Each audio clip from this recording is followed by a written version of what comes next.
my daughter was born at the middle of the day on her due date, which is perfectly fitting for her 11-year-old personality now. And about a week before, our amazing surrogate said, I'm starting to feel like things are happening.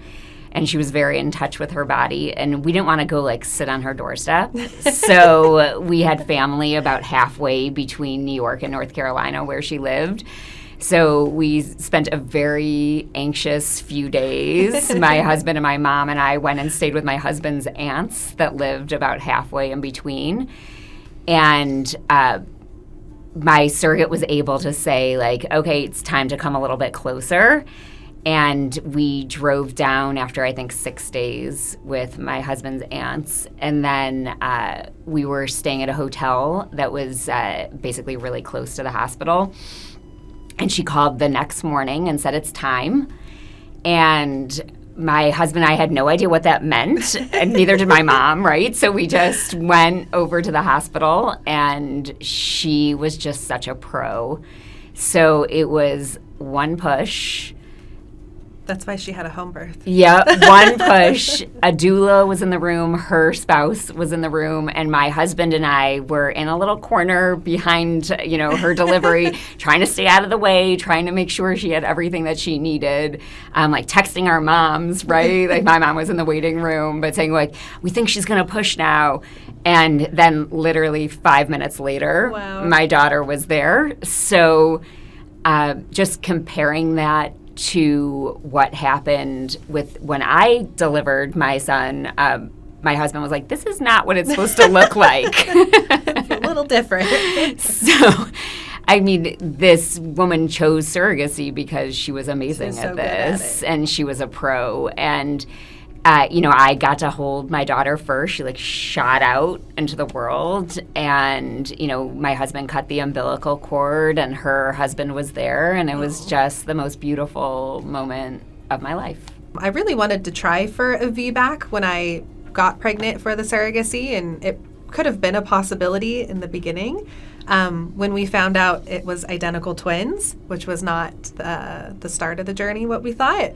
It kind of turned into it was going to be a scheduled C-section at that point, which was totally fine. The dads for that journey, unfortunately, did not make the delivery. My water broke a little bit earlier, and I was frantically calling them. My partner and I, it was in the middle of the night. We had called 40 times. And they were sleeping. It was, different time zones. And anyways, they made it there about 12 hours later. They were rushing to get on a flight and to come across the country. Because they were twins and they were a little early, they did go to the NICU. And so when the dads got there, they got to go straight to the NICU to see them. And it was wonderful. Even though they missed the delivery, which being a C-section and being a little frantic because my water did break and that wasn't the plan, I'm not sure they would have been able to see much sooner. My second surrogacy at this point was my third C-section, so it was always scheduled to be that way. The dads did make it. They came out the weekend before. It was really nice. We had dinner the night before, and if you have, people who have had scheduled C-sections, it's kind of like checking into a hotel. You show up at 6 a.m. for your appointment. You just walk on in. Luckily, I was not in labor. I walked into my appointment. The dads, it was up to the anesthesiologist, honestly, if they could be in the operating room. I was comfortable with them being there if they wanted to. My partner was always there with me. He was there for our daughter, the twins, and so he was always going to be my person. And the dads, again, I would have let them come in, but the anesthesiologist said no. He said, we got to keep it business in here, which is totally fine. But they were fully gowned up. They were in the room next door, so as soon as baby was born and they did her checks, the nurse walked her over to the dads who were waiting 5 feet away.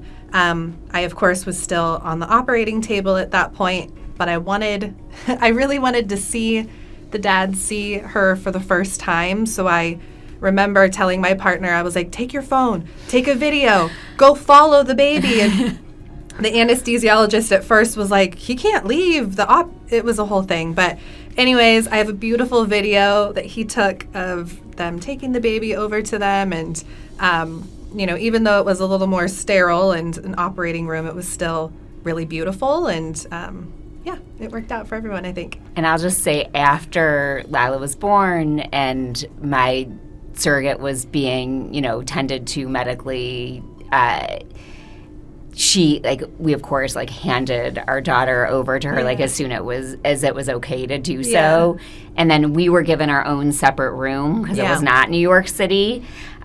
So space was, a luxury. Yeah. And so we were alone. My partner and I were alone in the room with our daughter. And then our amazing surrogate was in a room by herself down the hall. And so, we were checking on her, but it was just one night of that. And then, she went home the next morning happily.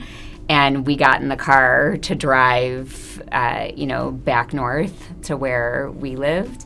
I will say one little funny thing that happened was we were in the room with our now 11-year-old, but she was a baby at the moment.